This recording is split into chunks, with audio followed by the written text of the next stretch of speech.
It looks like more than ever Prince Harry's back on the warpath, and we've seen it many times before, not just with Oprah Winfrey, but the Me You Can't See, and more importantly, even dropping a few bombshells on that recent ABC interview. While he couldn't, of course, talk about what he talked about with his father, he was letting the world know just exactly what he did know without saying it. You get the picture.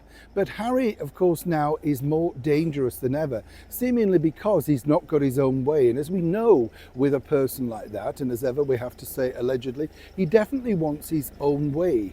And now, according to a very well-placed source, Harry's in the market for yet another interview. As ever, I wonder if this will come with a huge paycheck also. Let me explain. Morning, nice to see you. Thank you so much for joining me today. Lovely to have your company. And as ever, thank you for your lovely comments about the interview with Judd Lander, talking about so many people, Boy George, the Blitz Club. It's wonderful, isn't it? All of those memories that come flooding back.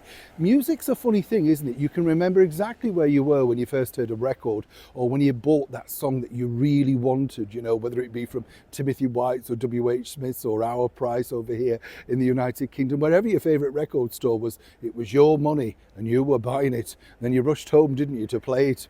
Of course, older people may remember rushing back with 78 records, hoping they didn't get crushed on the bus or the tram.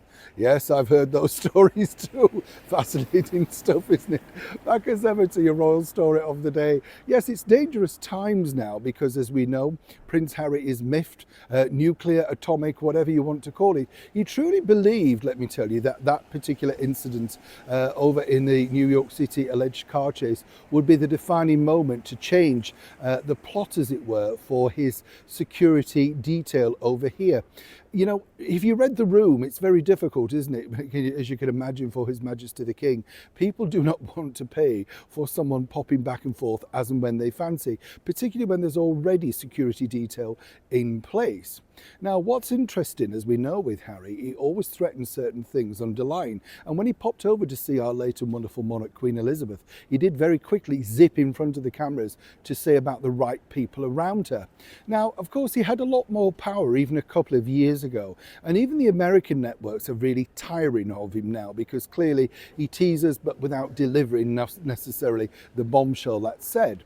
But right now I've been told that Harry is absolutely furious and wants to know, as I said, exactly the people that behind this particular detail and why he's not been offered this while others are. Seemingly Harry can't get it into his head that he walked away from said job, and said job came with perks like free housing, Frogmore Cottage, security detail, all of that sort of stuff. They wanted a life outside the British monarchy. They were very clear about that to our late and wonderful monarch. She decided exactly what was going to be offered, and seemingly all was okay. Then we found out not. Not quite sure exactly yet who Harry wishes to talk to, or indeed who he's going to trust with this particular detail. But of course it will be all about how difficult his life has now become, and more importantly the threats that he receives, even citing of his late mother, Princess Diana, claiming that he's under more threat than her. Well, perhaps, as many people have suggested over here in the United Kingdom, he should have kept it zipped, while revealing so much inside spare.